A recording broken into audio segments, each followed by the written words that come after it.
우리나라 소아청소년의 비만율이 해마다 높아지고 있는데요. 비만인 소아청소년의 30%에서 40%가 당뇨병, 고혈압 등을 앓고 심혈관 질환에 걸릴 위험은 일반 아동에 비해 15배 가까이 높은 것으로 나타나 그 심각성이 더해지고 있습니다. 네, 그래서 이 시간에는 전문가와 연결해서 소아비만의 원인과 예방법에 대해 알아보겠습니다. 한림대 성심병원 가정의학과 노혜미 교수 전화로 연결되어 있습니다. 교수님 안녕하십니까? 예, 안녕하십니까? 네, 현재 국내 소아청소년 7명 중에 1명이 비만이다. 이런 조사 결과가 나왔는데요. 이렇게 소아청소년의 비만이 높아지는 원인 무엇입니까? 예, 맞습니다. 국내 청소년 비만율이 급속도로 증가를 하고 있는데요. 네. 아무래도 과거에 비해서 서구화된 식습관과 과자, 스낵류, 패스트푸드, 음료수 섭취 증가로 인해서 지방과 칼로리가 높은 음식을 먹게 되었고 또 TV 시청이나 컴퓨터 사용이나 스마트폰 사용으로 인해서 신체 활동 부족으로 인한 소아 비만이 증가하고 있다고 생각이 됩니다. 네. 서구화된 식습관 그리고 신체 활동 부족이 소아 비만의 원인이라고 말씀을 해주셨는데요. 또 비만인 소아 청소년의 경우 정상 체중인 학생들보다 고혈압이나 심혈관 질환과 같은 성인병에 걸릴 위험도 크다고 하는데 어느 정도 심각한가요? 네, 비만인 소아 청소년들은 고혈압, 고지혈증, 당뇨병 같은 흔히 말하는 성인병을 소아 시기에 조기에 겪게 됩니다. 예.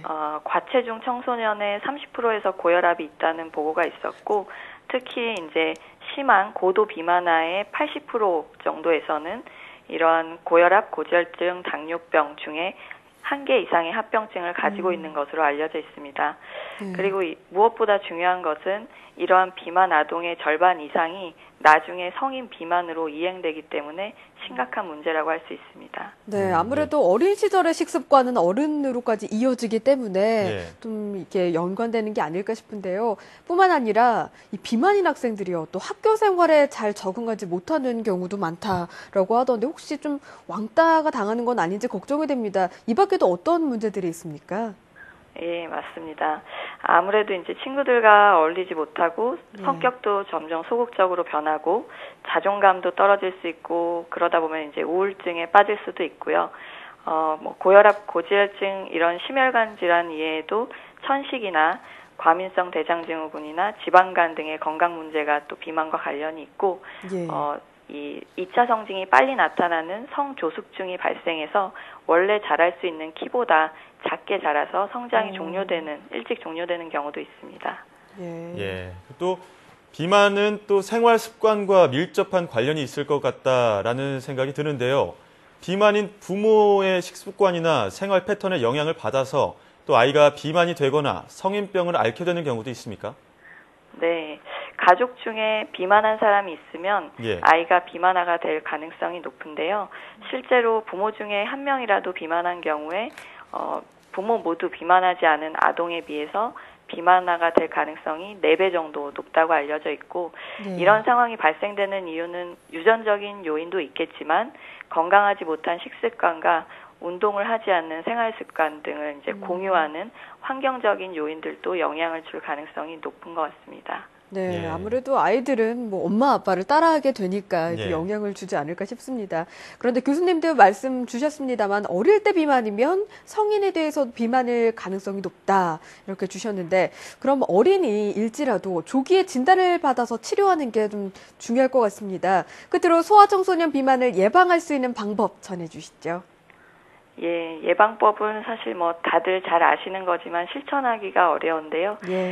그래도 한번 살펴보면은 역시 이제 TV 시청 시간을 2시간 이하로 하루에 2시간 이하로 줄이고 하루에 1시간 이상 활발한 신체 활동을 하시고 당분이 첨가된 음료수는 삼가시는 것이 좋겠고 신선한 과일과 채소를 섭취하시는 것이 좋겠습니다. 그리고 외식보다는 되도록이면 이제 집에서 온 가족이 모여서 같이 식사를 하시는 것이 좋겠습니다. 네, 잘 알고는 있지만 실천하기 어려웠던 것들 이제 좀 실천할 때가 온 것 같습니다. 지금까지 한림대 성심병원 가정의학과 노혜미 교수와 함께 이야기 나눴습니다. 교수님 오늘 말씀 잘 들었습니다. 예, 감사합니다. 보통 성장기에는 잘 먹어야 한다라는 인식이 있는데 이 잘 먹어야 한다는 것이 단지 많이 먹는 것이 아닌 만큼 이 균형 잡힌 식단을 유지하는 것이 중요할 것 같습니다. 네, 맞습니다. 또 소아 청소년 이야기를 했습니다만 그 식습관에 영향을 주는 게 부모님이잖아요. 예. 이제 같이 햄버거를 먹고 TV를 보는 게 아니라 같이 좀 운동을 나가는 그런 습관 가져보시면 어떨까 싶네요.